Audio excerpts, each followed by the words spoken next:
Hey Gustavo, ¿qué tal?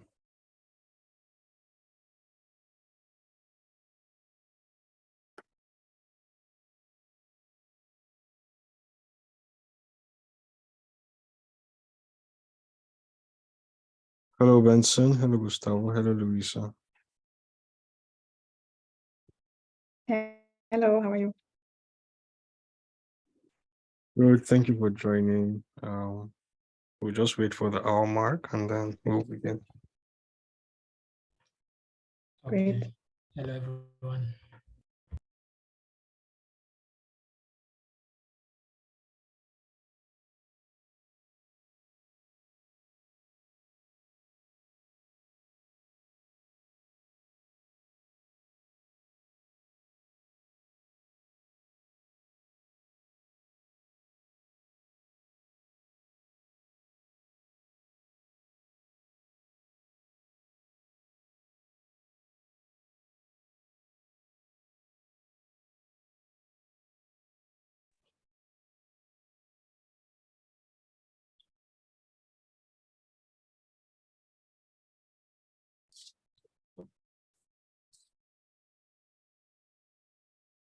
Let me check my camera.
Gentlemen.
All right, Gustavo, you can begin whenever you want.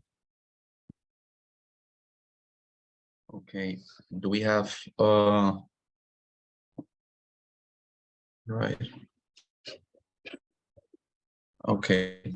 So I think if as we should do, maybe like all the speakers, if they have their cameras available, and if not, we can do.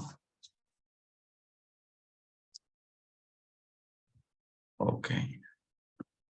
Thank you so much. This is awesome. Okay, so first of all, hello to everyone. Thank you for being here. I would like to welcome you all to the third session that we're gonna have today of the International Forum of the Ayoka Fellowship, its fourth phase. And today we're gonna talk about youth empowerment. This youth empowerment session is quite relevant because we're gonna focus on the leaders of today. We're gonna focus on the leaders of tomorrow, and we're gonna focus and try to discuss which is the current scenario that we have both in Europe as well as in Africa. We're gonna try to discuss which are the main programs and maybe the main policies that have been useful to the moment, maybe that could be replicated. And at the same time, we're going to discuss how the future looks like, what we could do, what could be beneficial, which are the initiatives that we could take to actually foster the relation between Africa and Europe in terms of youth empowerment, how we can create a better scenario for the current young generations and the next generations to come, how we can have a fruitful situation for everyone. And then we're gonna try to discover through our fellows which is the work that has been done until the moment in terms of youth empowerment through their initiatives. So today we have for us, as we have been introducing, two excellent speakers and also two other fellows of the Ayoka Fellowship that have focused on youth empowerment. Without further delay, I would like to start introducing our speakers of the session. That they will bring their expertise. They will try to engage in a discussion so we could all learn and we could all hear which are the main ideas that they have, their experience in this field, and how this could be applied in the future. So first, I would like to start with Luisa Osman. Luisa Osman is a dedicated international cooperation officer at the European Commission's Director General for International Partnerships, TINPA, focused on communications, youth, gender, inclusiveness, and culture. Luisa, with extensive experience in building strategic partnerships with Africa, is a specialist in this area and has made significant contributions to the European Union's cooperation initiatives in the region. Luisa has 2 master's degrees, one from the prestigious College of Europe and the other one from Leiden University. These degrees have equipped her with a wealth of knowledge in international and European law, international relations, and development cooperation. As an international cooperation officer, Luisa's work at the European Commission involves designing and implementing projects aimed at promoting development cooperation between the EU and African countries. She's passionate about advancing the social, economic, and political development of the African continent through strategic partnerships. Luisa is an accomplished professional who has built strong relationships with key stakeholders and partners across Africa. She's an excellent communicator with outstanding project management skills, which have helped her to deliver successful initiatives in the region. Luisa's deep understanding of the African context, combined with her expertise in international cooperation, has made her a valuable asset at the European Commission. She's committed to promoting inclusive development, gender equality, and human rights, which are key pillars of the European Union's development cooperation strategy. Thank you, Lisa, for being with us today. Thank you. Thanks for the kind introduction and thanks for inviting me. Happy to be here. Thank you. Then I would like to pass on to our second speaker, Benson Onyango. Benson Onyango is the founder and team leader of Generation Agenda, a youth-led organization championing youth empowerment, as well as a policy advocacy for youth employment, sexual reproductive health and rights, and leadership in Uganda. Besides being a YALI RCEA mentor, he has also championed a number of youth projects under Restless Development and Action for Fundamental Change and Development. And he is also well appreciated by global grant makers such as the Pollination Project and Global Youth Mobilization, with whom he has been a grants awardee and now supports them as a grant reviewer. Currently, Benson is a National Youth Task Team Leader, African Youth Partnerships at Restless Development. Thank you, Benson, for being with us today. Thank you so much. Thank you for inviting me. It's indeed an honor to be here. Thank you. Thank you. And now, in order to finish this introduction, as we have introduced first the speaker, we can move on to our Ayoka fellows today that we have with us here. I will start with Daniel Akinjise from Nigeria, from the project, who has the project and founded the Empowerment Youth Africa. Empower Youth Africa is a youth-led initiative founded in 2020 to help victims of COVID-19 inflicted with jobs lost to acquire skills for survival and helping youth living in underserved communities acquire relevant skills for career and entrepreneurial growth. After, we would have the opportunity to hear more about his project, and we could hear from him his experience and how this project has been growing. Furthermore, Daniel is a licensed human resource professional who has been recognized by a great and wide range variety of international organizations. Maybe we could highlight the United Nations as an outstanding volunteer award in 2020. Daniel is a passionate about youth development, environmental sustainability, good governance, and capacity building. Thank you, Daniel, for being with us today. Thank you for being here. Thank you. Forward to hear from your project afterwards. Thank you so much for having me. It's a pleasure.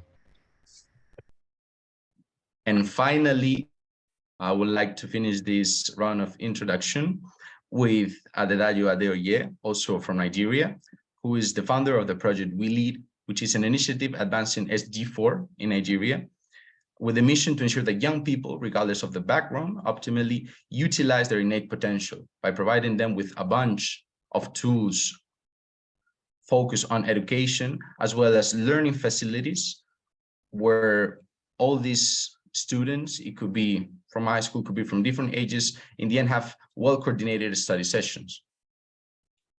Then we could have the opportunity to hear more from the project We Lead, how it's going on, which are the results, how has been the process, and also their experience in the Ayoka Fellowship. And moreover, Adedayo is the founder of We Lead Initiative. As we have seen, as we have said before, he's a graduate of pharmacy from the University of Ibadan in Nigeria, and has a diploma certificate in science laboratory technology. Adedayo is passionate about helping young people optimally utilize their potential so they can live fulfilled lives. And as well, he's very passionate in providing people from rural communities with good access to affordable healthcare. So thank you, Adedayo, for being with us today. It's an honor, and also we look forward to hear from your project afterwards. Thank you very much. Thank you for that introduction. Thank you. Great. So now that we have at least set the stage, that now we saw each other's face, although it is virtually, that we have connected. I think that is a good moment to start this discussion, because in the end, ideas matter, and they matter a lot, and also how these ideas turn into reality. And today, these ideas are going to bring an incredible discussion in terms of youth empowerment. So first, what we're going to do for the next 30 minutes, I'm going to throw some questions. I'm going to direct them to the speakers. And of course, in case you have a specific idea regarding to the topic or to the question itself, you can jump in after the intervention of the speaker, because what we want here is to have a free flow of ideas, have a good, very comfortable and safe space of interaction. So first of all, I think that when we talk about youth empowerment, but also when we talk about any field that has the development idea that needs cooperation, that looks into the actual reality, but also looks straight to the future, I think that we need to start thinking about what are the issues, what are the key challenges. So my first question you have both also like the European perspective and also the African perspective. So maybe this question is directly addressed to Lisa and to Benson. The first question is, what are some of the key challenges facing young people in Africa and in Europe today, and how can we work together to address these issues and create a more equitable and prosperous future for all? Maybe Luisa, would you like to jump first? Yes, thanks very much. I can start. Yeah, it's a very good question. And also from my side, I'm really here also to learn from the African perspective. Since I work in Brussels, I have not the inside knowledge that the other speakers here have. So I'm also here to learn from you and to take this back to the European Commission and to help shape our programs that we are developing at the moment.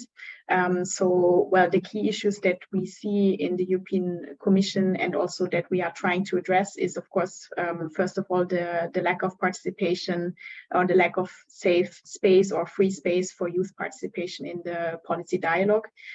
So we launched for this last year in October, the first youth action plan, which tries to tackle this. So the youth action plan, it has 3 different pillars: engage, empower, and connect. And specifically with the engage pillar, we try to open up the spaces, the often very institutional political spaces, and to bring young people into the decision making, because young people are key, we think, for any cooperation policies in Africa, in Europe. In sub-Saharan Africa, 70% are below the age of 30 years old. So it's very clear, if we talk about the future, that nothing works without including youth.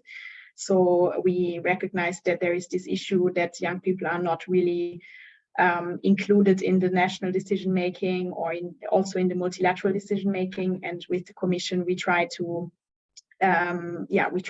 change this. So we have this youth action plan with the engage pillar that tries to raise the voice of young people in the decision making processes. Then we also have an empowerment and a connect pillar. The connecting pillar is specifically for increasing the networking among young people from Africa and Europe, for instance, through exchange programs and the likes. So this is also what we think is quite important, to bring people together. That could be something where we could do more. And then the other pillar is the empowerment pillar, because we see, well, it's also maybe an issue we have as institutions, that we don't really reach people in remote areas. So that's also something where I'm very interested to learn from you how we can do better. So the empowerment pillar, it tries to set up a sort of youth empowerment fund where we can fund directly youth-led initiatives in African countries. So really interested to hear what you think about also the institutions, how they reach young people, because we recognize that this is an issue and we can do better. So I would say, yeah, from our side, we see this lack of involvement in decision making, the lack of having youth-led initiatives directly supported through EU-funded programs, and we try to in the future to change that through the new programs. Yeah.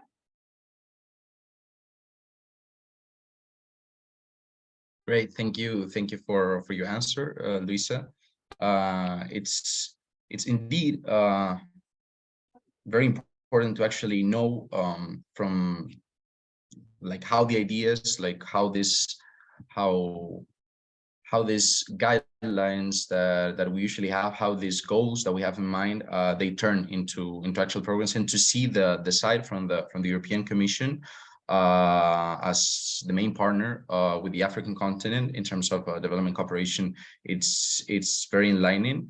And I will maybe pass the floor to Benson and to hear the counterpart vision and see how these key challenges from Benson's perspective are structured.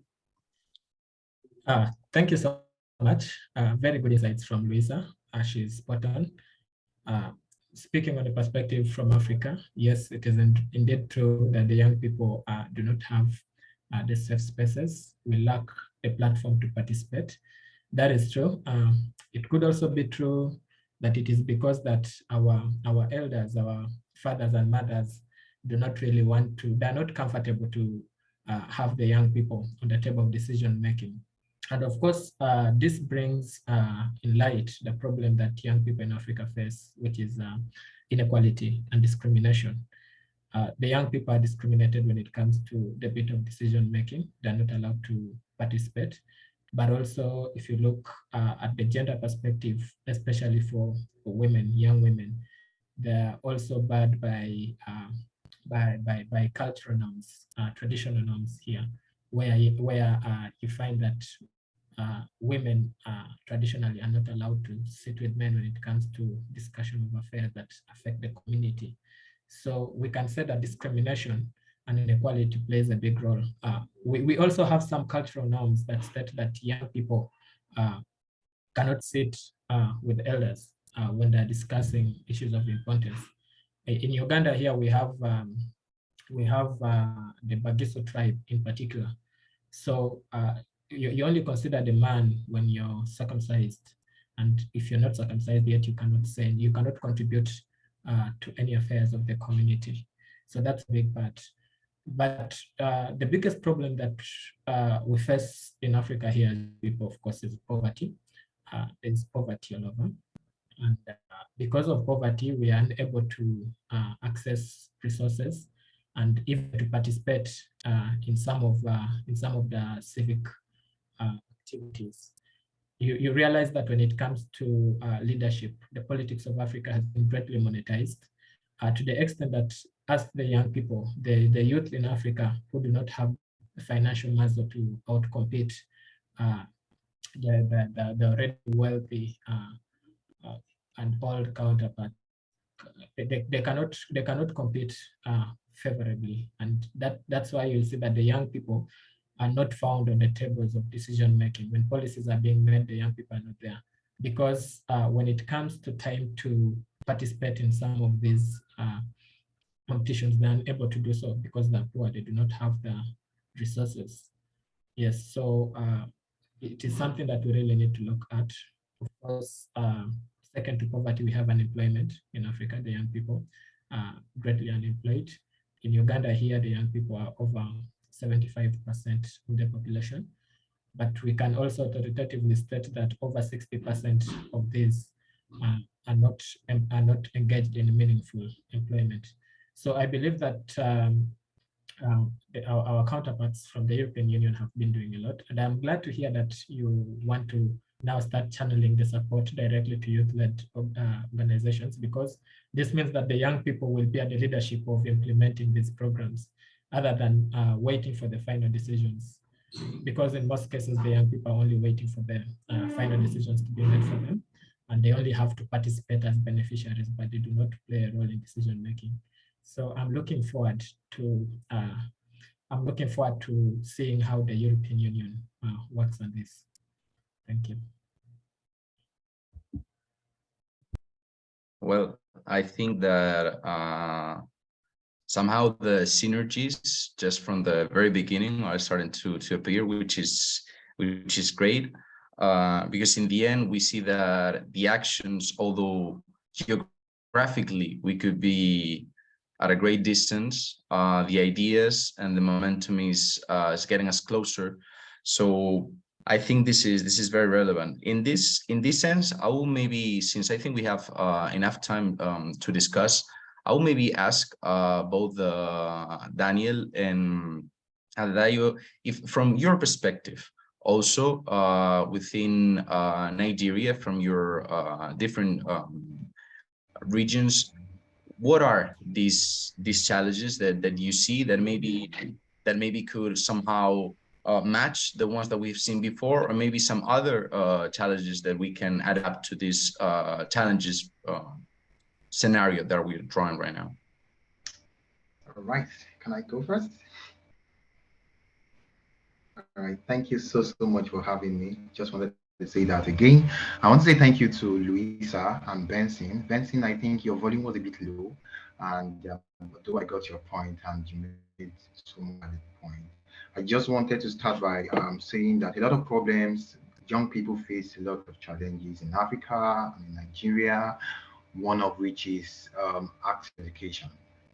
This is like a major problem that affects young people, and this starts from childhood for most Nigerians. Like we have a lot of out of school children who grow up to be teenagers, who grow up to be young people, still not having access to education, and so this adds up and leads to youth unemployment. So when people do not have education, they cannot source for jobs. So that's another problem. So it metamorphoses into unemployment. And of course, when young people do not have unemployment, when young people do not have employment, they tend to go into violence, and that's another problem that affects young Nigerians. And so you recall that in 2020, or yeah, 2020 thereabouts, there was a major issue in Nigeria, which is the protest, NSAS protest, and this is because young people didn't have jobs, and so people started profiling them. They started engaging in certain kind of jobs that people profile them for, and there was a lot of unrest in the whole country. So that's another major problem that young people face, which then leads into poverty. When people do not have jobs, they are poor. When they are poor, they go into theft, go into destroying society, go into damaging a lot of things. So those are the problems that young people encounter in society nowadays. I just wanted to say that. Thank you. Thank you, Daniel. In the end, as you mentioned, this correlation is like a chain of command, right? Since the very beginning, whenever we don't have this first access to education, it can end up and it can rally in a kind of like a ungrateful situation for people who don't have this access to the education. I would also ask maybe Adedayo, if you have from your perspective anything to add to this question. Yes, good day, everyone, and thank you for having me on the call this afternoon. It's afternoon here in Nigeria. Actually, I like the point that all the speakers have raised. Right, they are actually similar to issues affecting young people in Nigeria. But just to add to, I'll touch on 2 points that are very important, and that I think we should also think about. And I'll first come from the lack of encouragement, for entrepreneurship, in the country, because now if you're talking about unemployment, the best approach is to solve it is either through government creating jobs or people creating jobs for themselves, right? So, and one of the problems that we face is that, government is not able to create enough jobs, to cater for people here in Nigeria. And also people that want to start their own businesses, they are having issues with access to some things, trainings, access to loans and funding that, that should help their business idea, because, it's not just about idea alone, you need fund to come in to make your idea, come to life. So that's one aspect of it. And I like the other aspect, though this aspect has been touched by the speakers, but I just want to, add something to it. And is the aspect of youth alienation, lack of youth, representation on the decision-making table. And, in my research with Ayoka Fellowship, what I got to realize is that lack of representation actually breeds a lot of issues.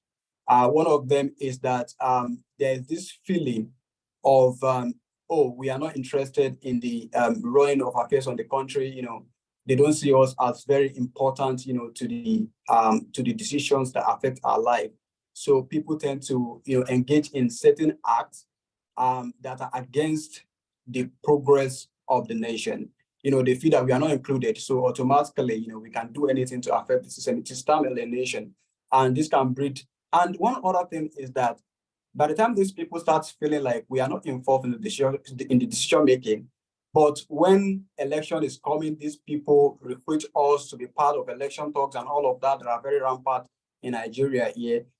They tend to see themselves as, oh, they go in there and start attacking the system and start. And one funny thing about this issue is that when they use this youth for election, political violence, and political thuggery, they give them some ammunitions and some arms, which are not taken back after the election.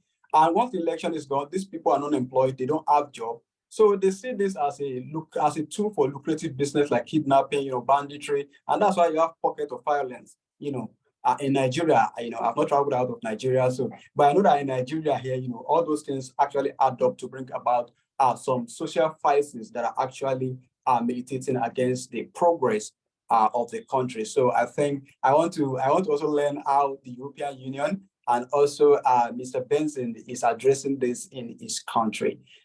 Thank you. Well, again, I think that we've seen how important, as Luisa was mentioning in the beginning, also Benson was giving it back, this vision of how important it is to know the place, how important it is to know how things are going on the ground, and how important it is to know the actual nuances and the differences, because although we have this thing of talking from like a continental perspective when we talk about the European Union, when we talk about Africa, then when we look into detail, we see this huge diversity. We see how different the situations are in different regions, how, for example, the situation could be way different from Uganda to Nigeria. And I think this is very, very enlightening, and also gives a lot of richness to the conversation. And I think from on the one side, we have seen which are the challenges. We have touched upon a lot of ideas. We have touched upon policy dialogue, decision making. We have touched upon also about the cultural norms that sometimes are one of the biggest barriers, right? Because is the way we behave, and this is something that you cannot change from day to night. You cannot change it from one month to another. It's something that is rooted in the culture and the tradition that passes by to next generations, and that's something also we have to take into account. We have also seen the access to education, and in the end, this unemployment, and also somehow the lack of entrepreneurship, because if the government cannot generate, if there's like an imbalance in employment, people have ideas and they want to make them and turn them into reality, but if there's no culture, if there's no resources, it's kind of difficult, right? So I think that the youth right now, new generations, are very powerful, but at the same time they face kind of a difficult situation. But of course, there's a bright side, right, of life. So I think that it would be interesting, just that you brought in his last comments, to see which are the policies and programs that have been successful in promoting this youth entrepreneurship and innovation, this youth empowerment in general when it comes to decision making, and when it gets to access to employment, and how we can replicate this success in other countries and regions. And in this, I would like also maybe to ask Luisa, from the European Commission side, how is the perspective, how has been the development and of these programs and policies, and how the future looks like? Yes, thank you, and thanks to all the speakers for very interesting insights into what are the challenges currently from your country's perspectives as well. To reply to your question, also to make the link with what has been said before, I can give a few examples of what we are doing at the moment. So, for example, when we talk about youth inclusion in the decision-making process, we have a project with the African Union. It's called the AU-EU Youth Lab. And it's a project that will create sort of a regional platform for youth engagement, so that young people can give an input into the AU-EU partnership, which is something quite institutional. But we are trying to open this up, and we have created this program jointly with the African Union. So the two unions have created this sort of advisory group, and I think next year it will be the new, or already this end of this year, it will be the new phase of this program. So definitely look out for this. And then a second example of youth engagement into the decision making is what we call the youth sounding board. So I don't know if you've heard about this. It's a sort of group of young experts that we are recruiting at 2 levels. So it's a global youth sounding board where young people from all over the world, they can apply, and they will advise our commissioner Jutta Urpilainen on the different policies. And actually now there is a new round of application open until 26th of April. So if you're interested, definitely check this out and apply. And this youth sounding board we also have at national level. So I think now in 6 African countries or so, we have youth sounding boards that are recruiting, where our EU delegations in the countries are recruiting young people to advise the EU delegation on all the different policy areas. So it's quite a new project that now it's only in 6 African countries, but we are planning to extend this. And by this we try to get in the youth perspective into the work that we do more directly. And then I wanted to also reply to 3 things that were said. Maybe one thing that is also very important is on education and skills. That is, of course, also a key priority of the Commission, and also orienting the vocational education and training programs towards the job opportunities. So to identify the job opportunities and translate this also into recommendations, maybe for national reforms on vocational education and training, and to really look at the country context. And then secondly, what is also important is that teachers are actually qualified and motivated and well trained. So we recently launched what we call the Regional Teachers Initiative. It's a new flagship program that connects teachers from different countries, and to identify what are the common challenges and how can we work together to have a regional approach and find regional solutions. And then the third point that was raised is on indeed for the support for young businesses. So we also have a program that is called Invest in Young Business in Africa. So we are trying to help young startups with access to finance, with the programs and trainings to increase the chances and the success of these new businesses. So these are at the moment our ongoing and new initiatives. And then maybe what's also interesting is the Africa Europe Leadership Academy. So we are trying to build a new leadership program, which is also focusing on education. And we are currently looking, what does leadership actually mean? Does it mean, in education, or does it more mean leadership on the job market? So also very interested to hear from you what you think, how we could shape this leadership program and support young leaders in their endeavors. So that's it's a bit the Commission side. Well, I think that we have heard almost for every topic that we have touched upon. I think that we have heard from a program, try to match it. So I think this is very hopeful, because in the end we see that that sometimes we talk about this holistic perspective, right? How important it is to try to tackle everything from a systemic perspective. That I think we have tried to push this idea through the whole Ayoka Fellowship, because things are interconnected and they come from a very complex root of problems. So I think in the end, from an institutional perspective, taking into account the issues, the actual issues on the ground, and try to do more of like a network or a spider network approach, where everything's connected in the end from different parts, I think is very, very important. I'm sure that people in the audience, as well as the fellows that we have with us today, will be very interested in a lot of these initiatives and pass this information on to their colleagues.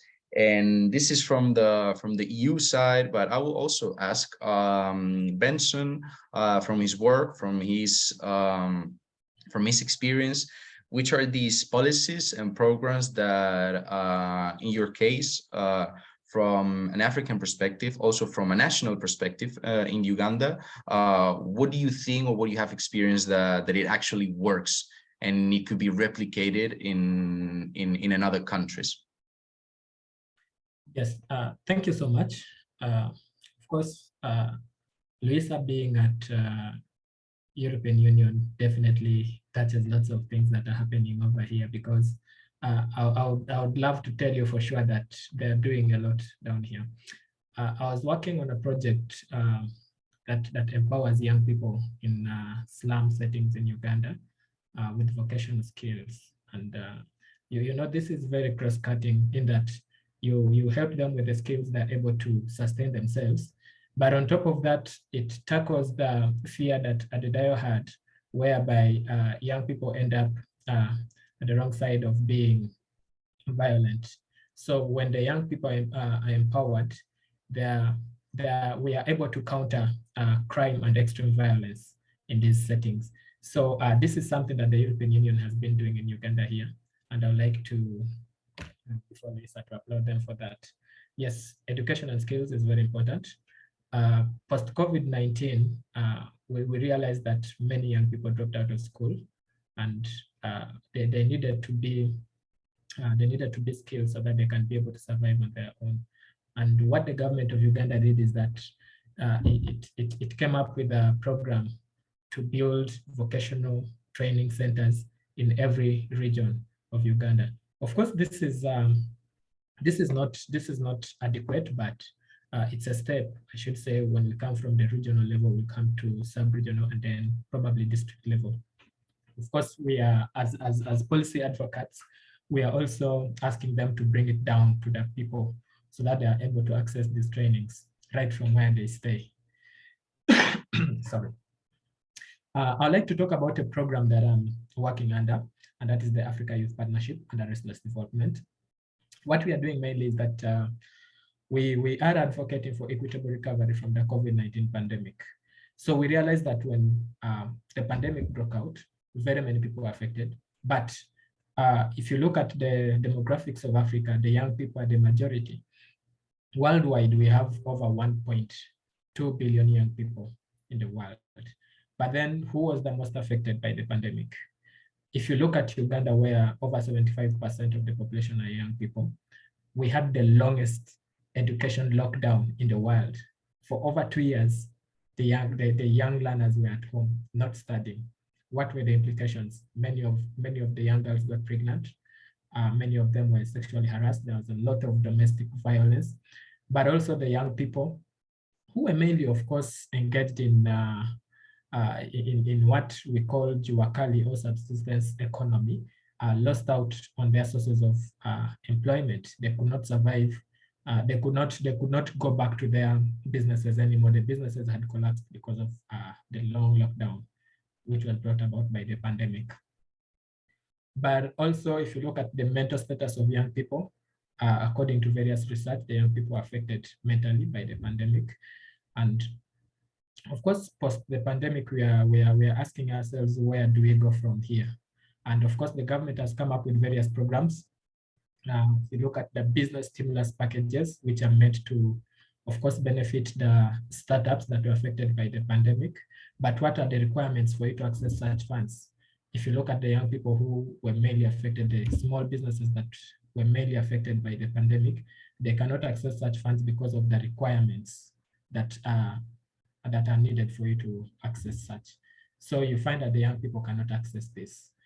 But so when we ask ourselves, where do we go from here? We're finding out how the young people are affected. How do we help them from to recover from the pandemic? So we are out here advocating, calling upon our government.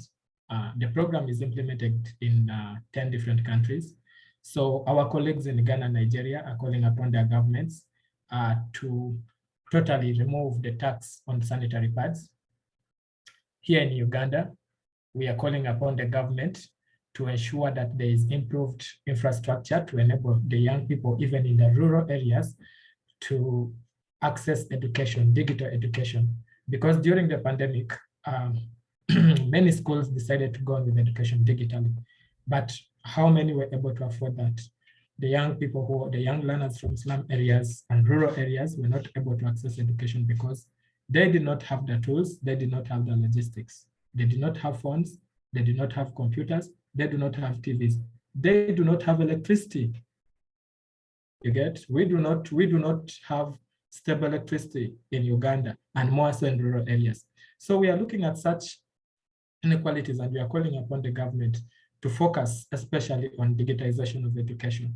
How can the young learner in the slum area access digital education? How can a young learner in a rural area access digital education? Can we have the computers in schools? Can we have electricity connected to these schools? Can we have stable internet in these schools? Because we are not sure if we'll have another pandemic tomorrow or not. Having gone through the longest education lockdown, immediately after that, we had the Ebola outbreak. And this is something that made us learn that we had not prepared ourselves for the next pandemic, leave alone epidemic. Because after the COVID-19, when the young learners had just resumed school, we had the Ebola outbreak, and they had to close schools in some of the districts in Uganda again. So we had to learn from this. So under the Africa Youth Partnership, we are here in Uganda, we are calling upon the government to improve on the access to ICT for young learners so that they can be able to learn digitally, just like their colleagues in rural areas or well-to-do families. Of course, this now addresses the issue of inequality along with that. But if you look across the continent of Africa, of course, we have a number of policies that are on board to ensure that the young people can thrive. I was through my research under the Africa Youth Partnership, I was able to learn of a policy in Rwanda, and that is the entrepreneurship development policy. This policy mainly aims at ensuring that the young people, the young innovators, the young entrepreneurs can thrive. So what they did is that they made sure that innovations are not taxed, but rather they are supported to thrive. So this is just one way of supporting startups in the country. But also the African Development Bank. The African Development Bank has a program for the young people, and that is the Jobs for Youth in Africa initiative. This initiative, of course, aims to promote employment among young people with the aim of enabling at least 25 million young people access meaningful employment by 2025. This is a good policy program by the African Development Bank, and it is already working. We've seen it in various countries of Africa. And we have the Africa Union Agenda 2063. This one is closely supported by the European Union. And of course, this policy recognizes the need to have young people involved in when it comes to entrepreneurship and innovation to ensure that there is sustainable job creation in Africa. That is for the Africa Union Agenda 2063. Lastly, I would like to talk about the Africa Continental Free Trade Agreement. This is an important policy for us here, the young people in Africa, because when we have free trade, free movement of goods and people across Africa, we as young people who are looking for jobs, we as young people who are looking at innovation, we are looking at trade. This is a very good policy for us. My reservation is seeing how the African Union will go an extra mile in ensuring that whatever is agreed at Addis Ababa is implemented down in every partner state. That is my only reservation. But on paper, it's a very good policy for us. Thank you. Back to you, Gustavo. Thank you, Benson, for bringing your experience, and also for bringing again the national and both the regional, right? Because in the end, as we have seen, usually governance structures are dependent on the territorial structure, dependent on the competencies. We see that, of course, resources, when they're planned, and actions, when they're planned top down, usually don't match the requirements, usually don't match the needs, and usually the ideal of a policy, the ideal of a program is not fulfilled, right? Because how can we ensure education during COVID, during a lockdown, if there's, as you said, no stable electricity? Or maybe somehow, how can ensure the free mobility of goods and people? As we have seen also, this is something that we discussed during the first session of the International Forum, how the biggest trends of migration, usually within Africa, are intercontinental. It happens between countries. So how we can ensure this mobility, how we can ensure that if you don't have the opportunity in your country, you can move to the country next to you or to a nearby country to find a better life. So I think this is very important. And we have Adedayo, who has raised his hand. So maybe you have a comment, Adedayo?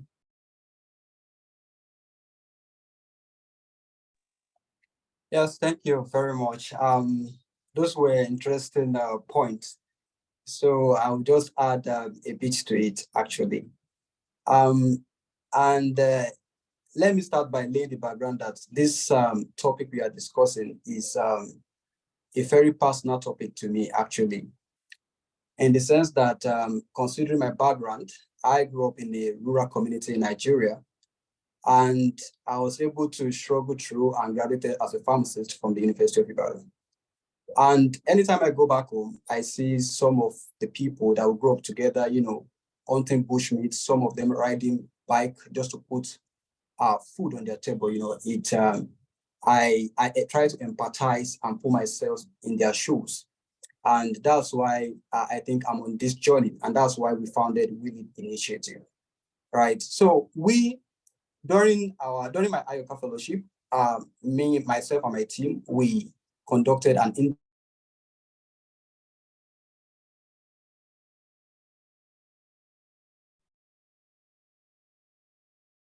I don't think if it's only me, maybe we have lost Adedayo for a bit. Okay. Maybe I think he was introducing also somehow his experience in a yoga fellowship, and we lead. So I think that maybe what we could do, since we're more or less reaching the planned point of the session, where we had an amazing discussion.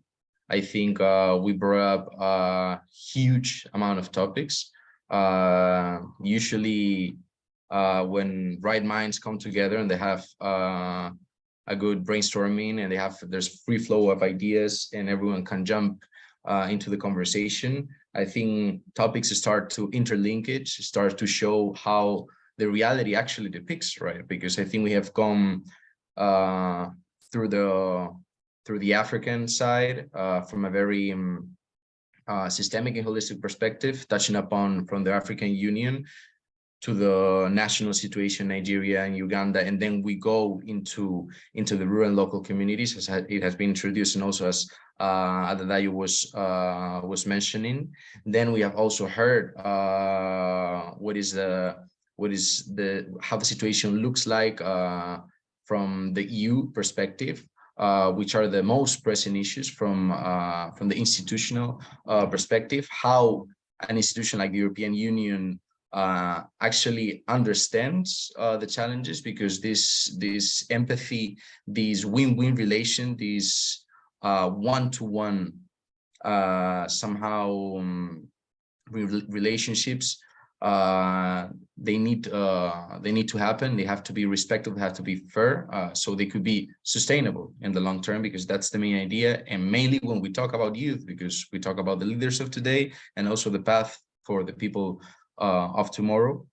So I think it's a very nice moment, since we have set the stage, since we have touched upon what has been working, what is the programs and the policies that are going on right now, and also some ideas on how to solve this issue. So I think it's a very nice and smooth transition to the point where our fellows have somehow the opportunity to present their initiatives, because we were talking about initiatives, we're talking about projects, we're talking about ideas, and we're talking about empowering, and we're talking about how youth could be empowered. And I think both Daniel and Adayo actually represent both in person youth empowerment and also boost youth empowerment through their projects. So it's like double youth empowerment, if you want to put it that way.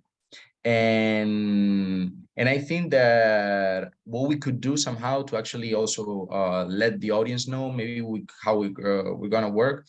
Each fellow would have the opportunity to present their project for 10 minutes, go through it, take time, explain, go into the details that they think that they could be interesting, both for the speakers that we have today with us, and also for people who could be in the audience. And after this 10-minute, no worries, I will take care of the time. You can go a little bit forward. There's no issue. But in case it gets out of hands, I will kindly let you know. So maybe we can, after this each presentation, in this case there are going to be two, there's going to be more or less a 15-minute round, right? So they can somehow, the speakers ask you, go into the details and let you know what are their main questions regarding your project, also to get some ideas on how maybe they could incorporate them in their daily work.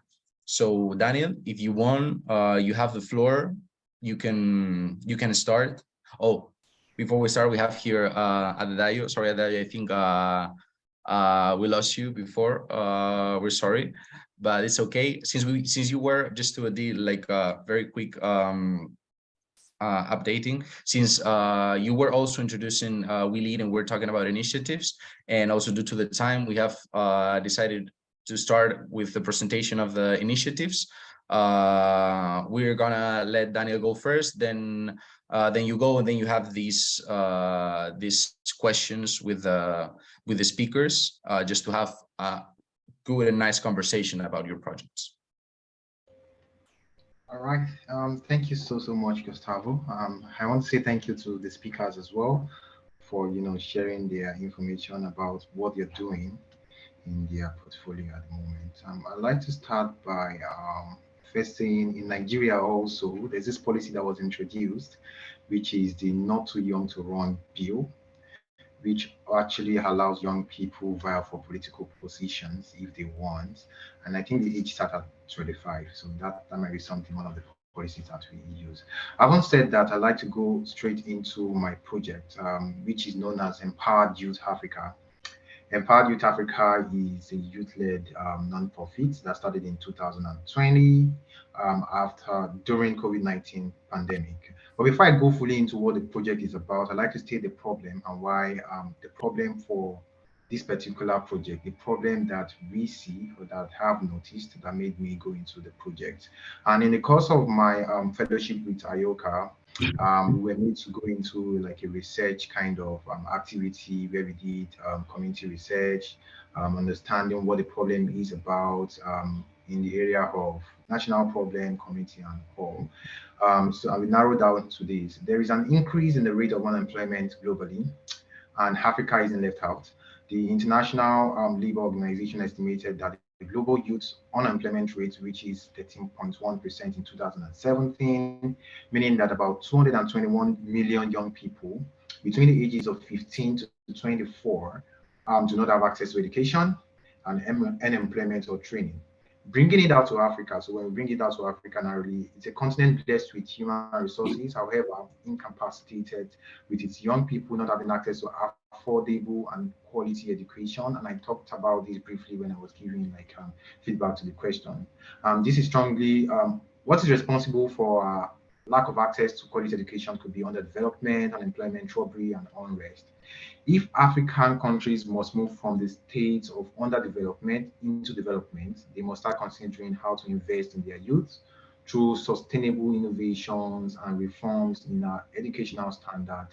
Um, and all. As a nation, Nigeria particularly is a nation of about 200 million people, and half of our population is consists of young people, right?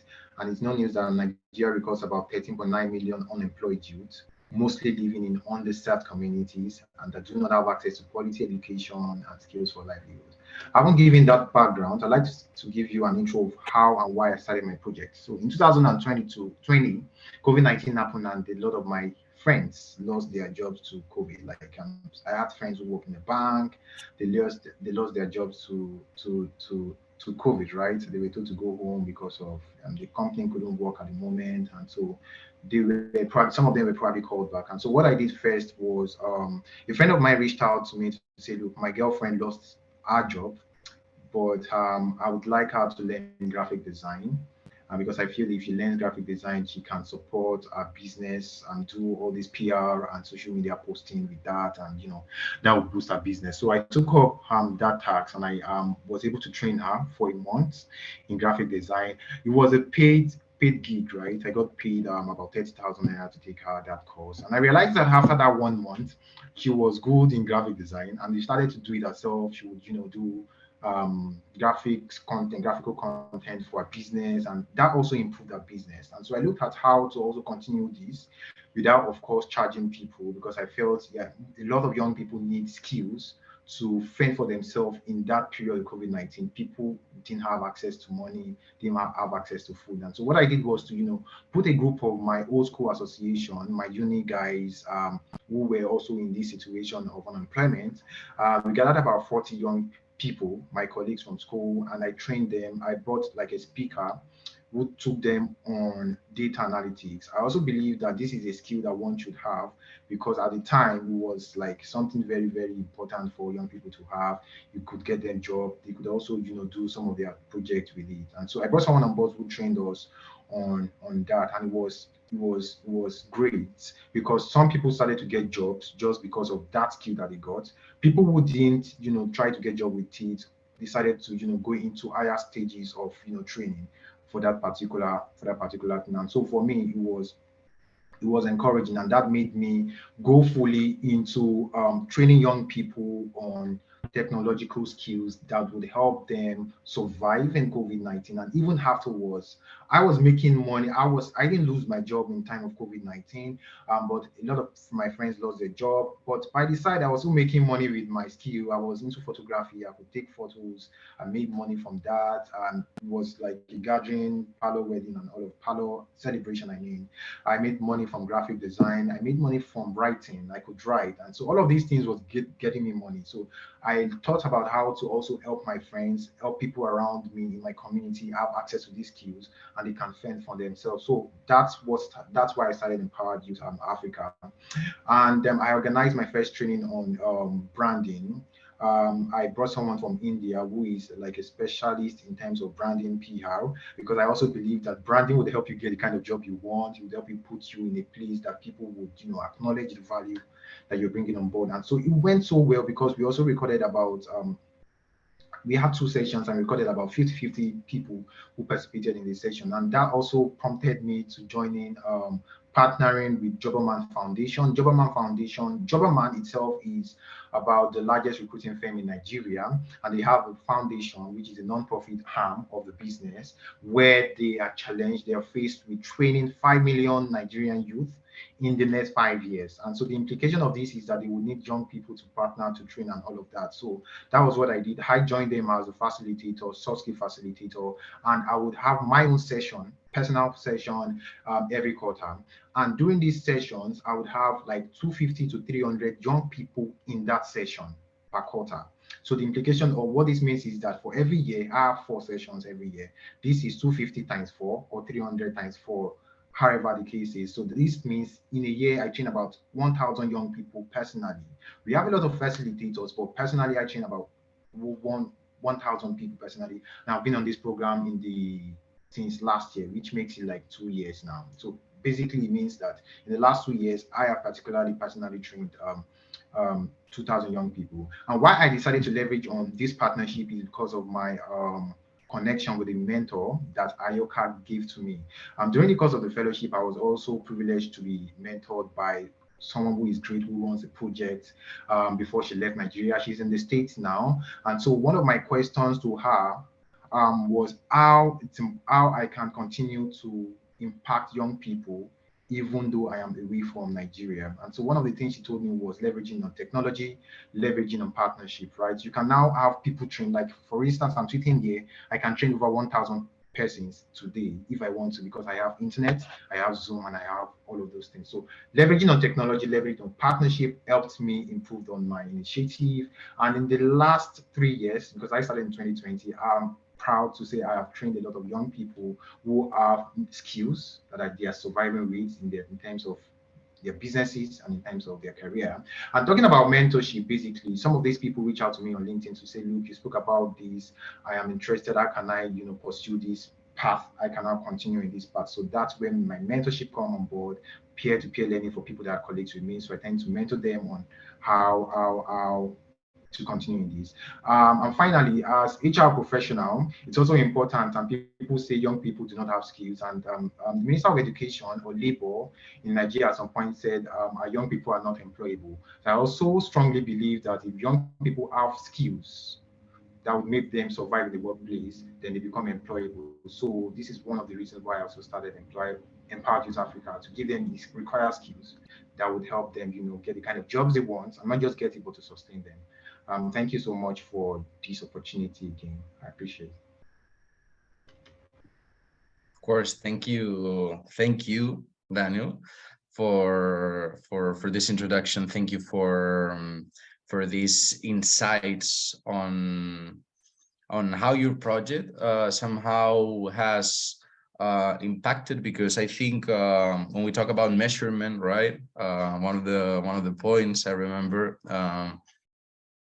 during the different stages of Ayoka Fellowship, when we talk about numbers, I think it's are very powerful, right?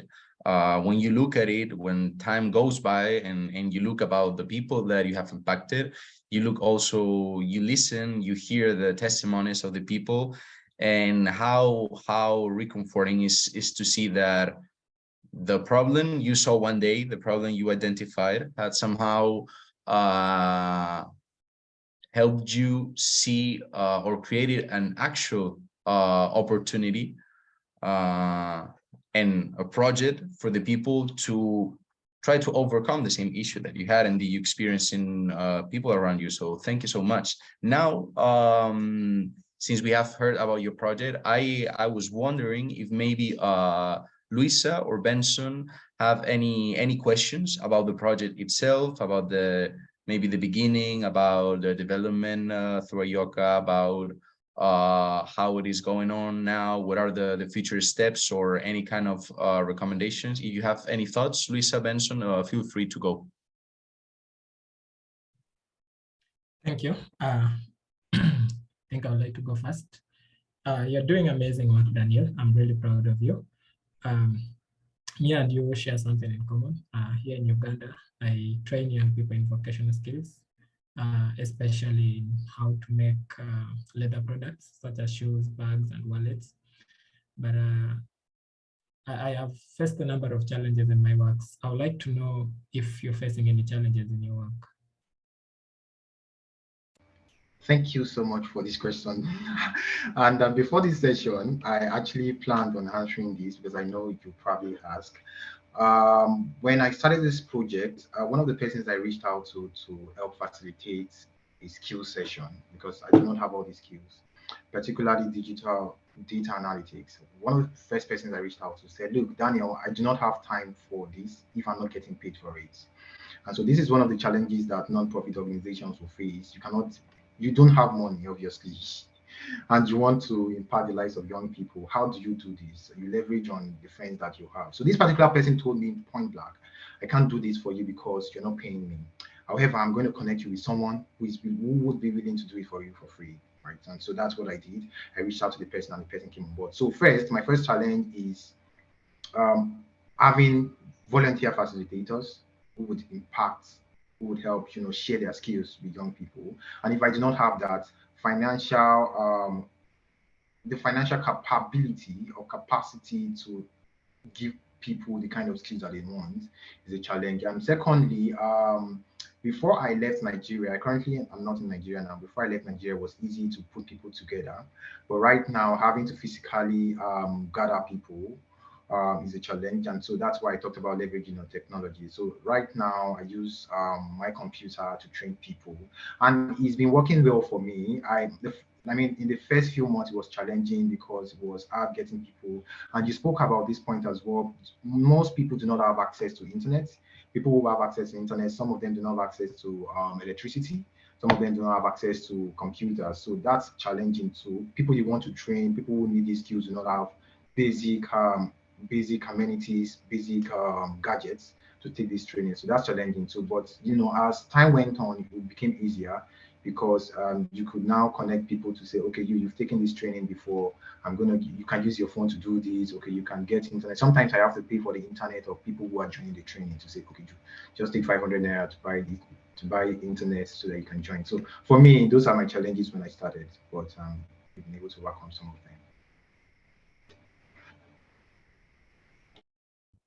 Great, thank you for the question, Benson, and also thank you for the answer, Daniel. I think indeed, when we started the conversation, when we talk about a topic as we did at the very beginning, and now we're going deep into the initiatives and the parts of our fellows, talking about the challenges, right? Talking about, because that's what moves us forward. Whenever we identify an issue, whenever we find a solution, then we take the next step. And on this side, I will also maybe ask Luisa if she has any ideas, questions that she would like to ask Daniel. Yeah, Daniel, thank you so much for your amazing insights and the great work that you do. It's super inspiring to listen to this. So thank you so much. I wanted to connect also to what you said and also what Benson said before. I think that we need to connect much better with the local realities, and we have to keep really in mind that not everyone can access online learning opportunities.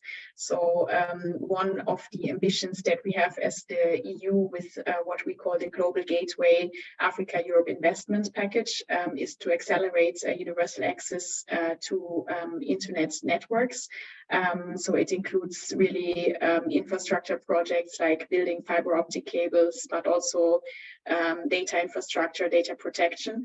Also here we are working very closely with the African Union to support the Agenda 2063. For example, there is the Digital for Development Hub, that is a sort of multi-donor action that provides technical assistance to national and regional institutions for analysis and to develop digital transformation plans. It's also about capacity building and exchange of knowledge with African and European actors. And it also includes a lot consultations with civil society, with the private sector, with the academia, also including young people. For example, recently under this Digital for Development Hub, there was an initiative that was including young journalists in tackling disinformation online. So we are doing some things in this regard as well. It was really interesting what you mentioned, that you mentioned this as well about mentorship and peer-to-peer learning, that this is really a key factor. And I was wondering, what can we do as an institution to reach more the rural communities that don't have access to massive open online courses, learning courses? What can we really do to reach these communities? Because we are developing this Africa-Europe Leadership Program, and there we really want to look at not really the people that are already leaders, because we have also a lot of them, but also future leaders and future young professionals. And how can we do that? What is your advice for us as an institution? Say. Thank you so much for this question and for your comments. I'd like to say that one of the ways I personally think that you can reach people in underserved communities is by organizing. I mean, these people do not have access to computers, maybe, or to internet, or to electricity.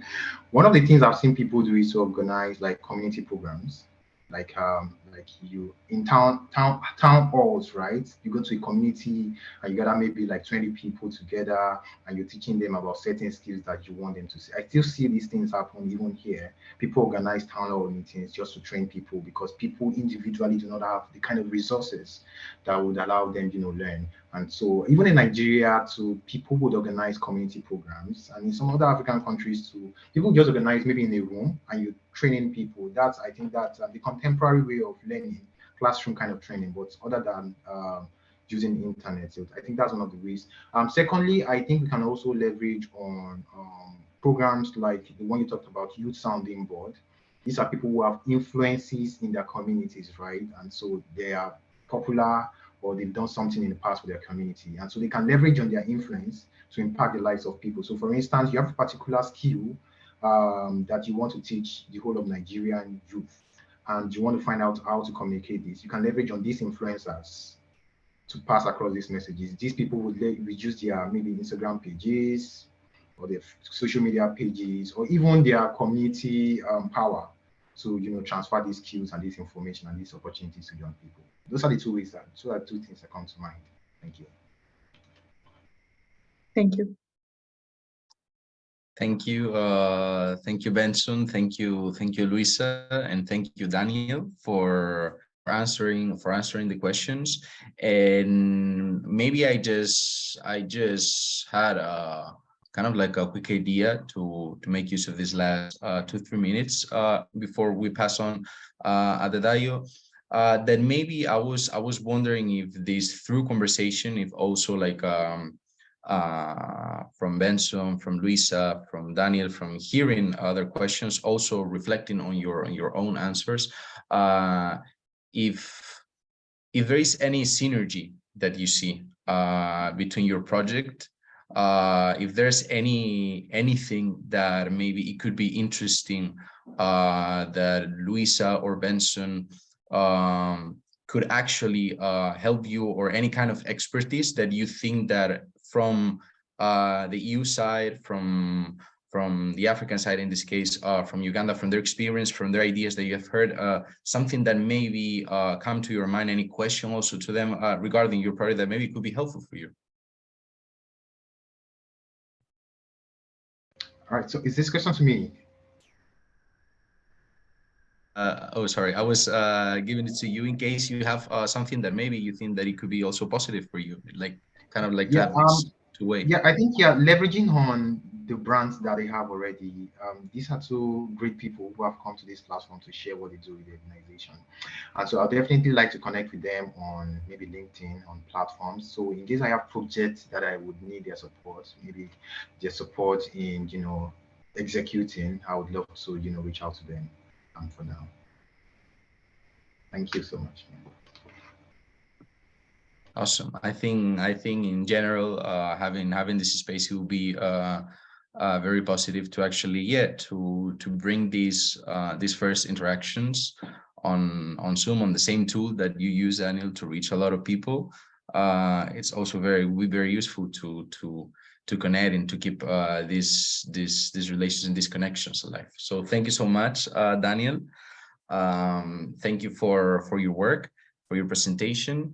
And I think we have gone through the first initiative on youth empowerment, and I think it's moment to go to our second initiative, to go to our second project, to go to Adedayo and we lead. So Adedayo, you have the floor for roughly 10 minutes. Go into the details, express your experience, your projects as you want. So yeah, go for it. You have the floor. Thank you very much.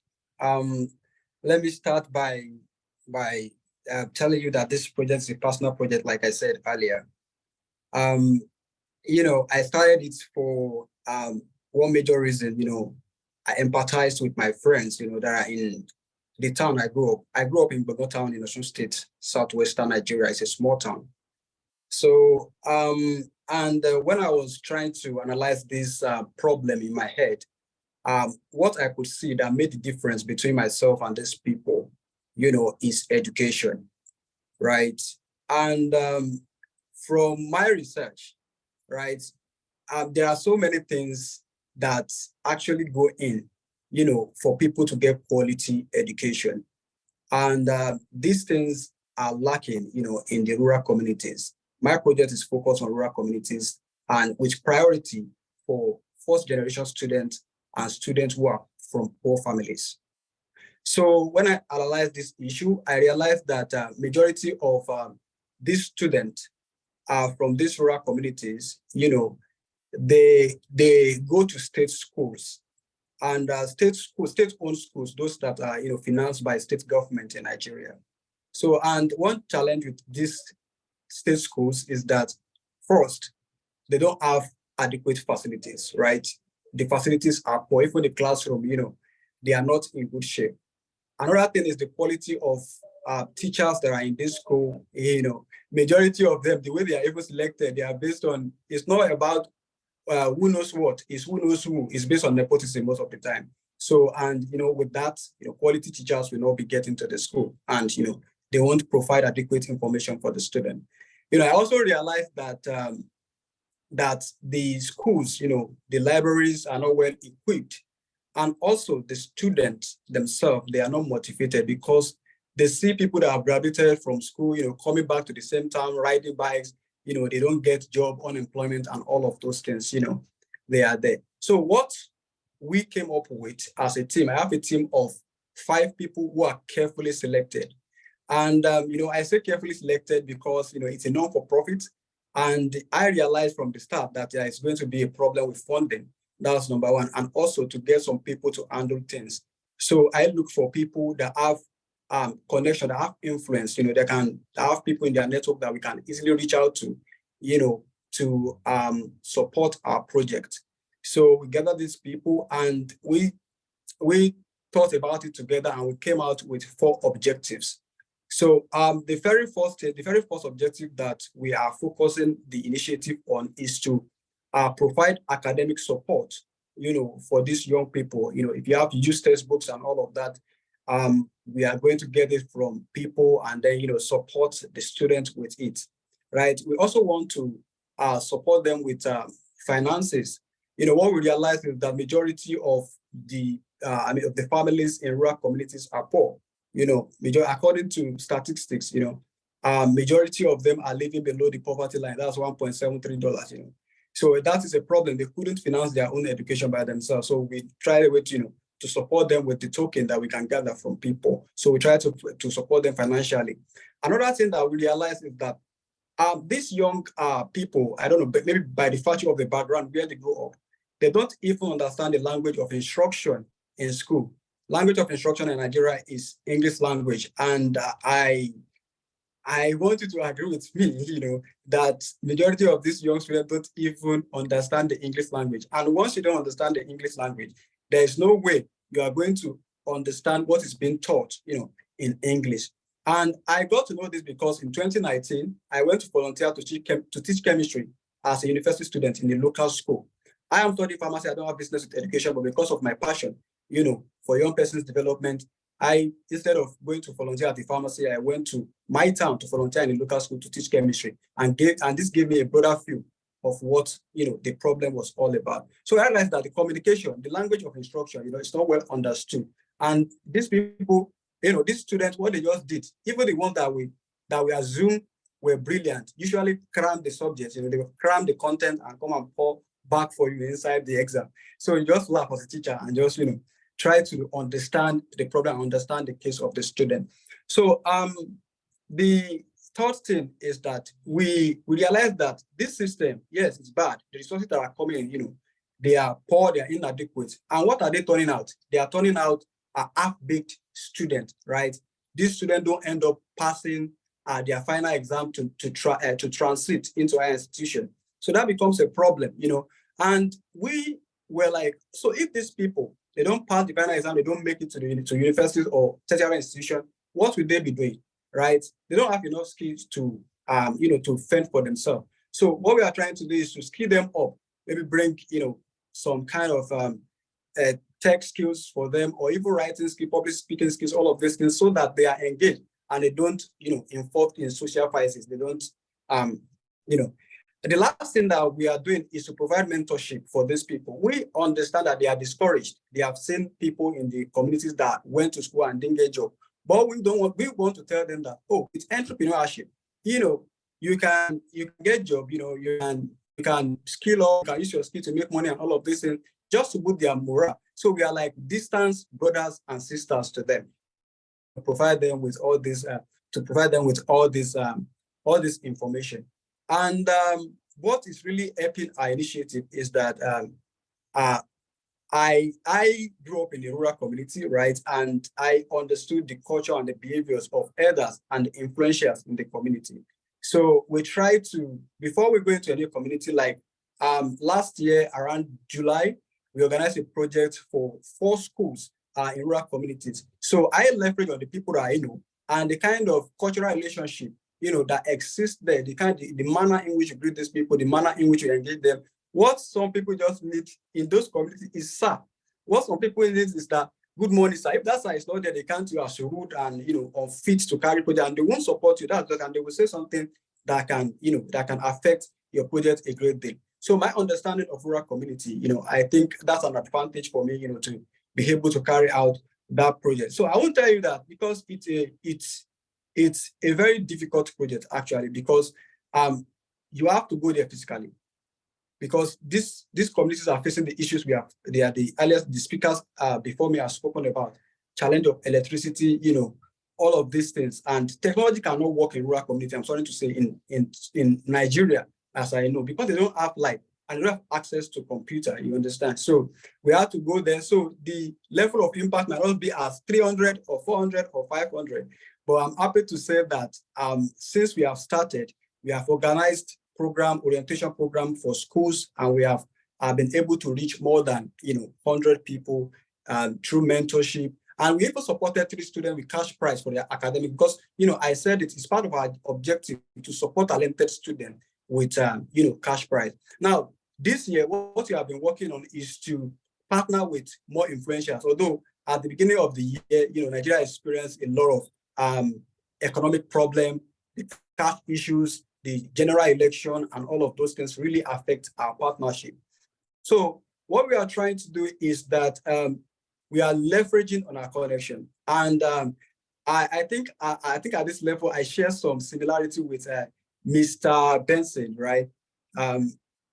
In the sense that I am also an alum of Yali RLC, Accra, Ghana. And currently, I function as the programs officer for Young African Leaders Initiative, Oyo State Hub in Nigeria. And what I'm doing is through this initiative, I've been able to make connections with some people that if I need funds for my project, I can easily run to them. Please, sir, we are organized. We want to support 3 students in one school with maybe JAMB registration form for their final exam and all of this. And these people will say, wow, they will just smile because we have actually shown up for them before. One other thing I would say is that I like to show up for people. If you invite me to facilitate a program for you for your initiative, I'll facilitate, because I know that if you are not available to facilitate my own program next time, you will easily connect me with another person, that can facilitate my program. So those are the leveraging on connections, ensuring that we have quality team members, team of influencers and people that know what they are doing.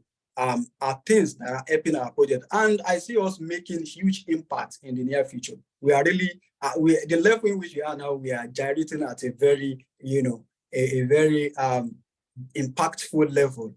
And by the end of the year, when our progress report is out, it will be very, very awesome. Thank you.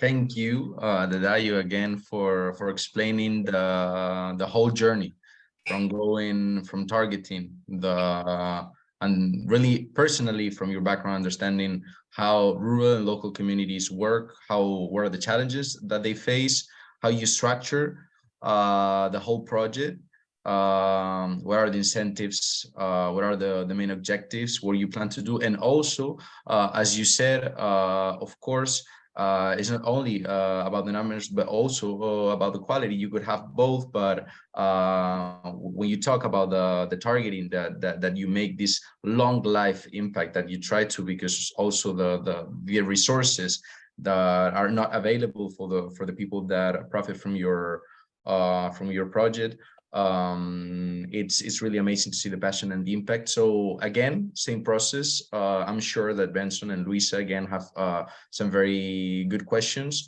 So I would like again, whoever wants to go first, you have the floor.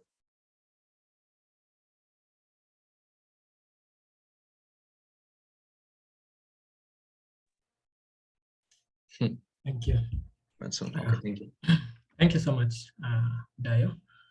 I love the fact that you're working on a project that you're personally attached to. That is what we call passion, but also the empathy bit of it. Just the mere fact that you're working on solving such an injustice, especially in rural areas, I share the same vision with you. But I would like to ask you, how can we as young people come up with better strategies to ensure that the people who are really supposed to be ensuring that such injustices are solved give it enough attention?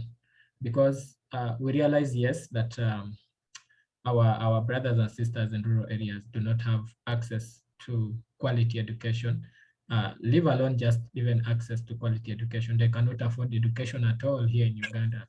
It is the experience that I have.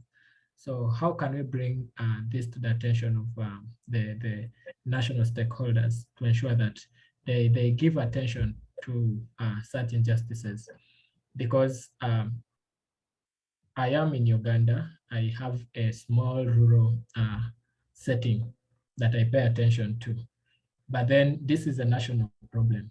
So how do we make sure that these people pay attention to such injustices? What are your strategies to make sure that the people that you pay the taxes to really really make sure that they put this tax to use, build the schools, build the infrastructure, and provide all the logistics to enable these young learners access education and quality education? Thank you. Thank you, Mr. Benson, for that question. I think the question is directed to me, actually, right? Because I was off at a point. Yes, yes, yes. Thank you. Thank you very much. So, well, I think when it comes to holding government accountable, the best strategy to use is policy advocacy, right?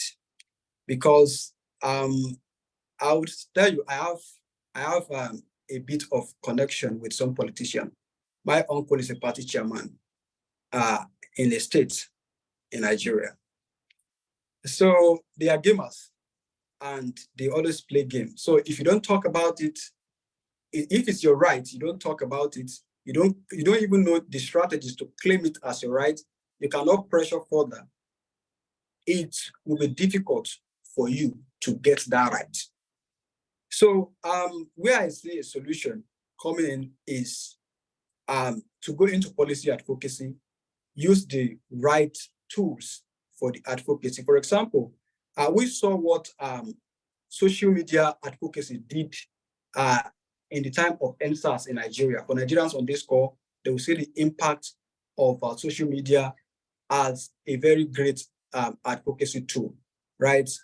I am not an advocate, like I don't work as an advocate, but I work as a social, a social impact change maker. And I think there's a connection between the two of us. So what I would say is that,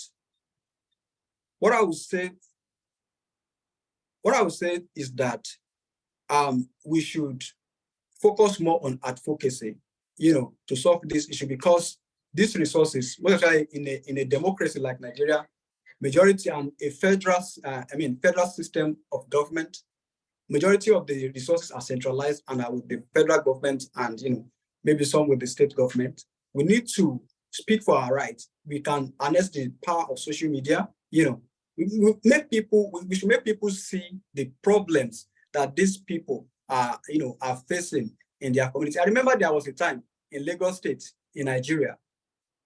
Lagos State is the economic capital of Nigeria. So there was this issue. They saw some students, there was a video on social media at that time. Some students were doing assembly in the morning inside flood. So there was flood, and these students were there, having their morning assembly. You understand? So when someone put this video on social media, that immediately caught the attention of Lagos State government. And I'm telling you that that particular school was sanctioned, right? So we should intensify our advocacy skill. I'm not saying it's going to be easy, but we should intensify, we should pressure them. And I'm very sure that we are going to get a positive result. The fund is in their hand, and it's like they hold what belongs to us. So we must know how to get it back. Thank you, sir. This is awesome. Great question, and indeed great answer, Adedayo. So Luisa, jumping in, of course, is your turn. Any question, any comment? Thank you. Yes, thank you. Again, very interesting project, and thanks for sharing everything that you do. It was specifically interesting for me to hear about the language barrier. That is also, I think, something we need to keep in mind more, that actually things need to be translated into local languages. So yeah, very important point there. Also, you mentioned the importance of teachers training. So again, I wanted to mention that we have recently launched this regional teachers initiative because it is indeed estimated that there is a need of 15 million new qualified teachers by 2030 in sub-Saharan Africa, and that 1 in 3 teachers in the region's current workforce actually lack the minimum required qualification and training. So also together with the African Union, we launched this project to tackle this shortage. So the initiative will contribute to regional and national education and teacher reforms and cross-country collaboration, as well as peer-to-peer learning in the region, so that in the end there are more well-trained and motivated teachers. So a key to improve learning outcomes and transform the education systems. So yeah, we also as the EU, we see that there is this issue, and we are trying to tackle this together with our African partners. The questions I have, it's really interesting from your experience at the international context and really also the local context. What are the specific subjects, topics, or areas of skills that you think people need to be specifically supported on?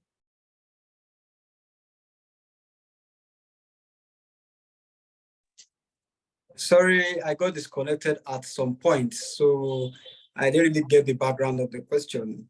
I'm very sorry. The question, my question was, thanks again for the explaining also the local context. I was curious to know if you think there is a specific subject or area of skills where people need to be specifically supported on. Well, thank you very much for the question, and thank you for the comments. Well, I think there are so many skills that people should focus on, at least for the 21st century's workplace, right? And I'll speak briefly about the project I'm currently organizing for Yali in Oyo State, and it's a skill acquisition program. So we know that the world now, Europe is far ahead of Africa, but we understand that everybody is going online. Businesses are going online now, which means that digital skills are becoming highly demanded, right? And it's like the oil boom, of Nigeria. So as much as I advocate, for learning art skills, because in the end, all of them are going to work together. Art skills like maybe furniture,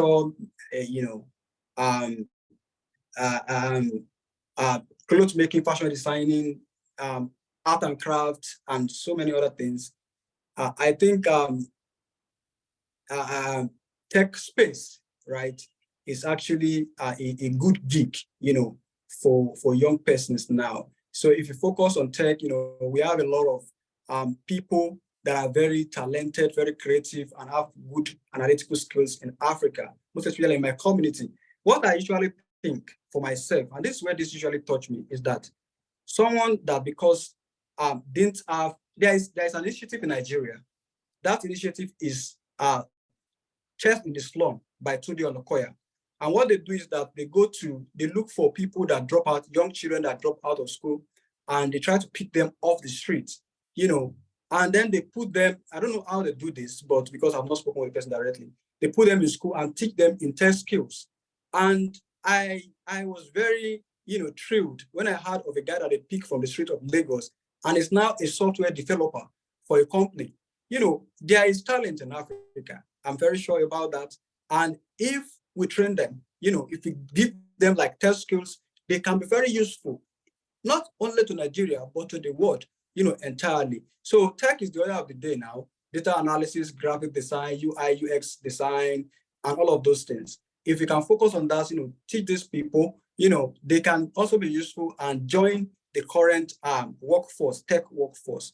Likewise, other skills are very important, right?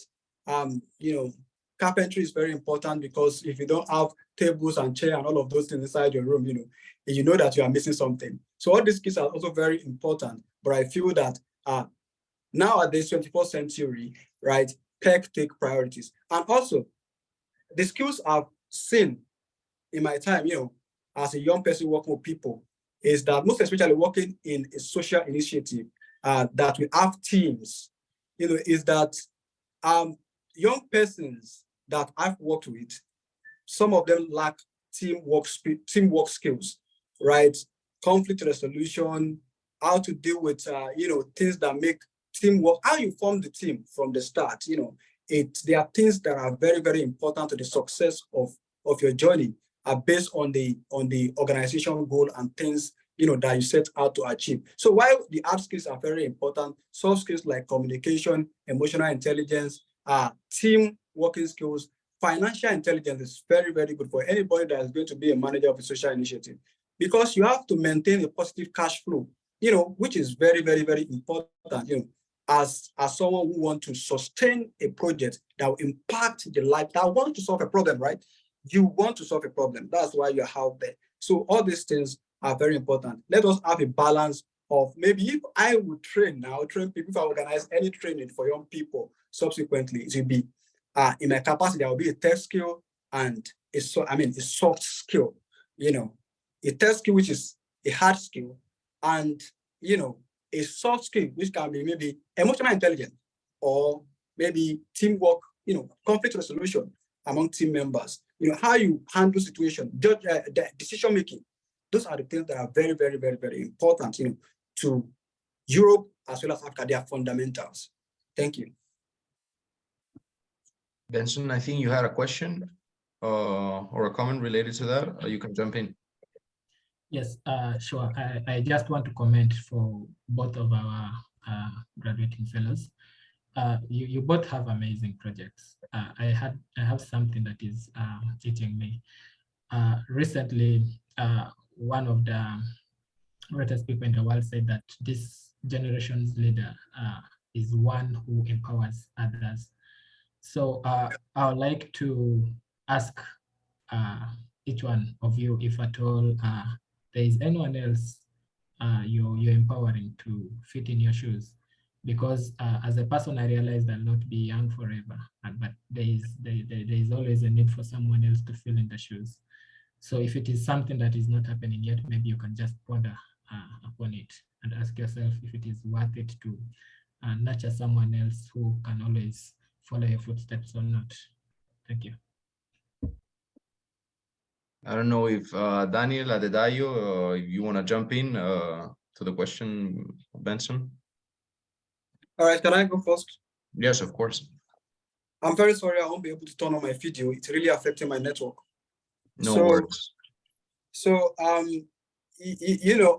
think when I was talking, I didn't actually mention the age group of my target audience or customers, to say, in the social space.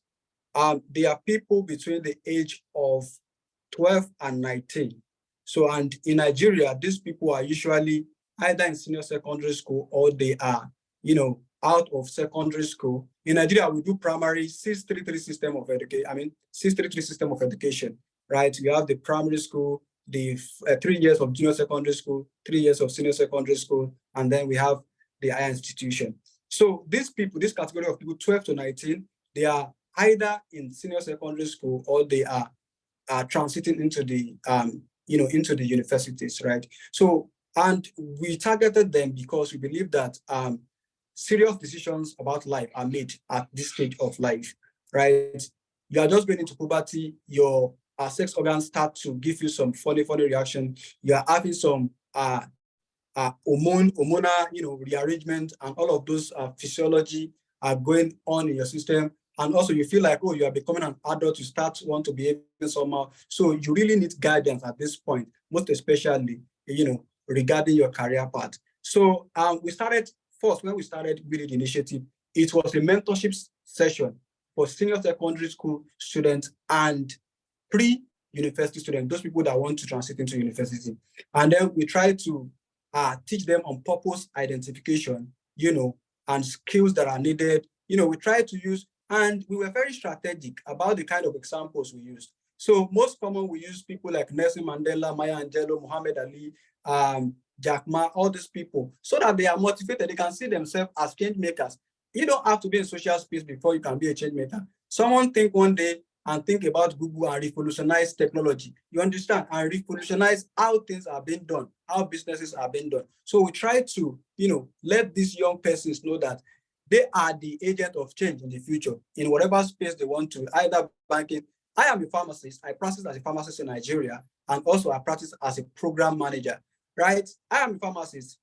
That doesn't mean that I'm not changing the world, right? Not everybody has to be in the social impact space. You can be in the banking and be changing the world. You can be the one that will bring about the next disruptive e-commerce platform. So many things can be. So we focus on these people. We want them to catch them young so that they can make decisions, good decisions, informed decisions, about their career, instead of falling into hands of those brothers that would integrate them into the negative, to the bad society of people that are perpetrating self. Look at the age stratus of Boko Haram in Nigeria. These are very, very young guys. Some of them are 17, 18, and these people are given ammunition, to kidnap people, to perpetrate violence, in the society. So our focus, if you would call our project another name other than Will It, it will be catch them young, because what we are doing basically is to catch people young as they are transiting from childhood into puberty into adulthood. So that's what we are doing. Thank you, Adadayo, for your question. I see one hand raised, Masika. I would like to give the floor first to Daniel, in case he wants to react to the question, if you're actually empowering someone that maybe in the future would fill in your shoes. And after, we can also sweetly smooth to a last round, give the floor to the audience to any question they could have. But first, I'm gonna give the floor, Daniel, in case you have any comments regarding this last point that we're touching upon. Oh, can you hear me? And you can see me. I just wanted to say I enjoyed listening to Adedayo talk about this project passionately, and I do not have questions at the moment. I enjoyed all the conversations that happened between the speakers and Adedayo. Thanks. Awesome. So I think we reached a point in the conversation where we started at the beginning, with a little bit introduction to know each other. Then we went through a nice conversation on youth empowerment, both in the EU and Africa. Then we saw how the projects of our graduating fellows are, how they originated, what are their main focus, how they want to keep on working on it. We have seen some very insightful remarks and questions from our wonderful speakers. And finally, in this last 15 minutes that we have, I would like to open the floor for questions. Feel free to open the mic, feel free to raise your hand on the chat. I think that it was a first question by Masika Merci from Uganda. I don't know if you wanna open the mic and make the question.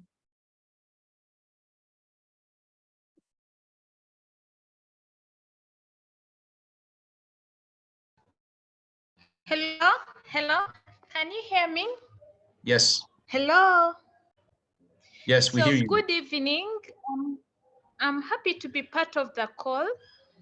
I have passion for youth empowerment, and right now I'm working on a project as a volunteer. It's called Shift Campaign. So what we are doing, we are going into communities, equipping youths with skills and tools to help them carry out campaigns in their communities. So they identify issues in their communities and they carry out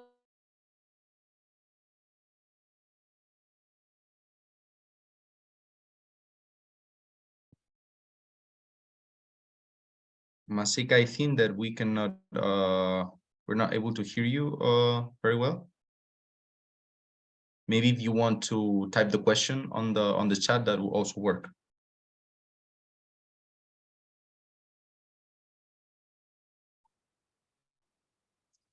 Well, for the moment, while Masika comes back, I don't know if anyone else has any question on the chat.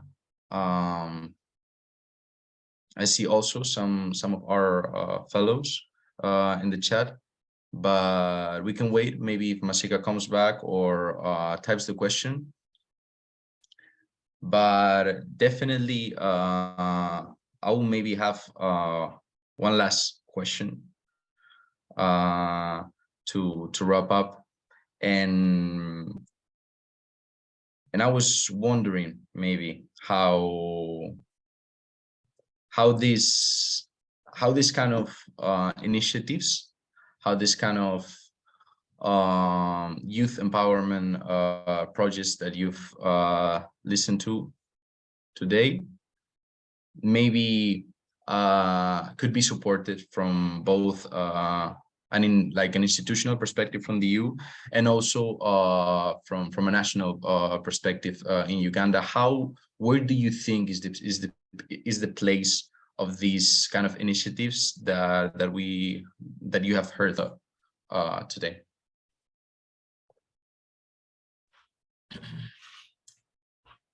Thank you for that wonderful question, Gustavo. Of course, these initiatives are very mind-blowing. Some of them already taking place. I'd like to thank the Ayoka Fellowship Group for organizing such. One thing I've noticed is that most of the young people in Africa who are active citizens are products of fellowships or volunteering programs. And this is already something that you're already implementing.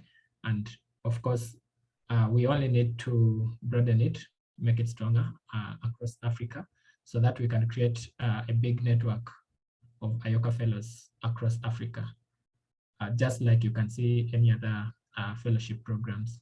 So this is one of the ways that we can make these ideas great. But also, just besides using the fellowships which mentor the young people, we can also create safe spaces for young people to be able to express themselves. This can be physical youth centers, which will bring them together to share ideas, brainstorm, and also act as incubation centers for either innovations that technology-based or even social innovations. So it is very important for us to create safe spaces for young people to come and express themselves and share ideas. But furthermore, we can use technology to reach out to the young people. Of course, technology still creates the safe space, but also allows young people to interact with other people across the globe, but also they're able to learn from their peers and also access tools and resources from other people across the globe. For example, I am in Uganda and you're in Spain, so we are able to share ideas about community solutions, and in such a way we are able to grow a bigger network of active citizens across Africa. we need to create more volunteering opportunities. Like I said, most of the active citizens across Uganda are products of either fellowships or volunteering opportunities. So the more we create volunteering opportunities for young people, we make them realize their call or purpose in their countries, and this is how we end up with young people who are able to participate in their civic duties. They are able to give back to their communities, and are able to mentor others. And also, when we do this, we are able to create a generation that is conscious. Because one of the challenges that we have for the programs that are taking place in Uganda is apathy. Many young people do not participate in these programs because they do not feel the need. But if young people are made aware of their responsibilities in the community, they easily participate in these programs, either initiated by the government or other actors. So those are some of the ideas that I think would bring on board. Thank you so much, Benson. I don't know if Luisa, do you want to add up something? Yes, I think it was a very interesting session, and thank you so much for sharing all your experience. I learned a lot, and especially from the European Commission level, I think we need to really recognize that the solutions are already there. And youth and young people are in fact already the leaders, and we need to support them more directly through education and through the funding of youth-led projects. And I hope that in the future we will get to this point and have a more direct approach to support the youth-led initiatives and ideas, because clearly once again with all your projects it was very clear that youth are really the link with the local communities, and we need to recognize this much more and have a much more direct support system. And also to add to what Benson said is that we need to have spaces.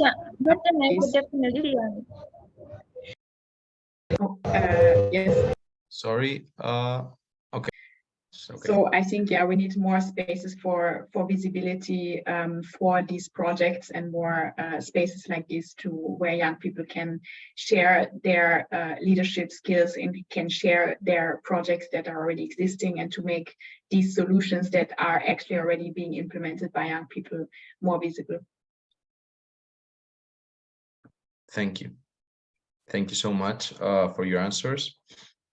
So I think that we touched upon a lot of topics.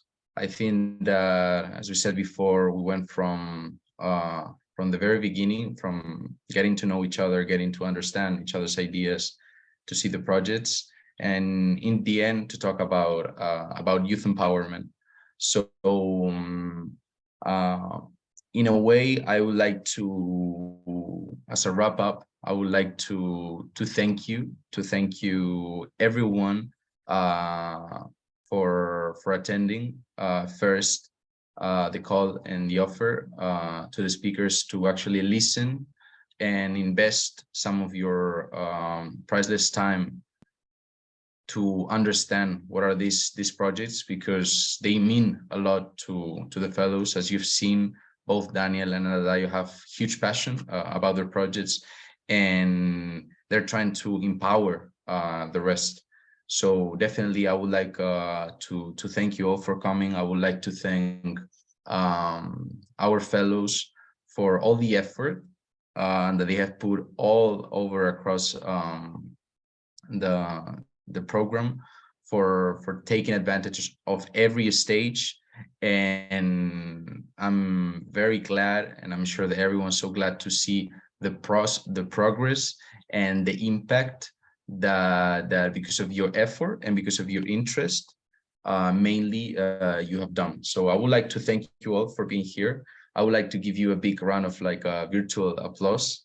And I see one last hand raised, that is Adedayo. So for sure, I will give you the floor. If you want to say something, Adedayo, go ahead. Yeah, thank you very much, everybody. I just want to ask whether we can connect a bit more on a personal level. I don't know, but I'm just asking. I will appreciate if that is possible.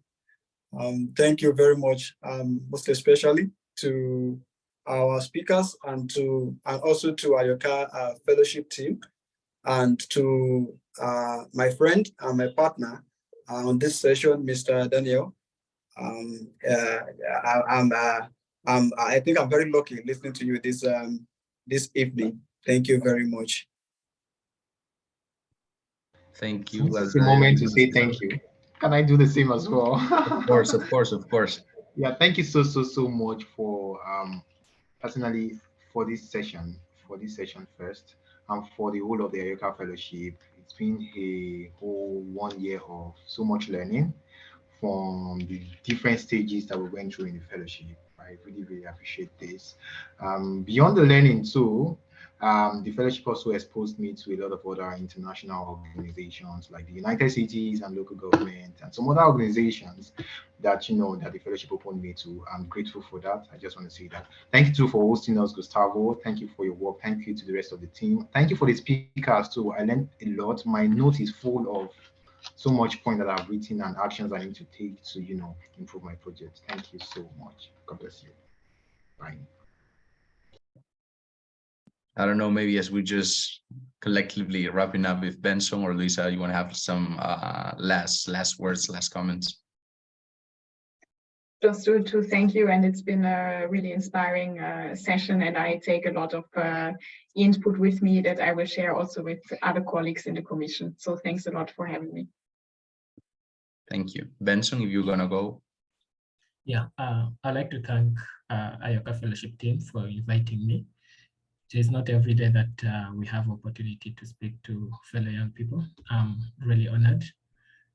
Thank you to my boss. I just want to make a shout out. He managed to join, Mr. Boniface Venetius. He's with us here. He took his time. I'd like to thank him for that. Thank you, Lisa. It's been great having you. Like we've discussed, we are looking forward to having the European Commission implementing what we've talked about here.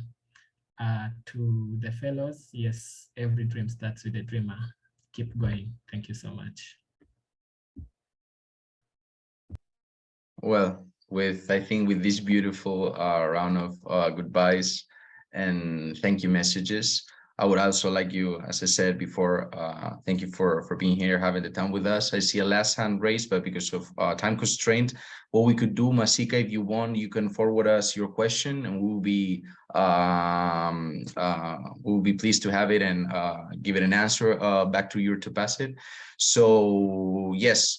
I just wanna to let all the audience know, and all the people, of course, that is here with us, that we have just reached or passed by the half of the international forum. We still have some more sessions, and tomorrow is our 4th session, and it's gonna be on business, innovation, and e-learning.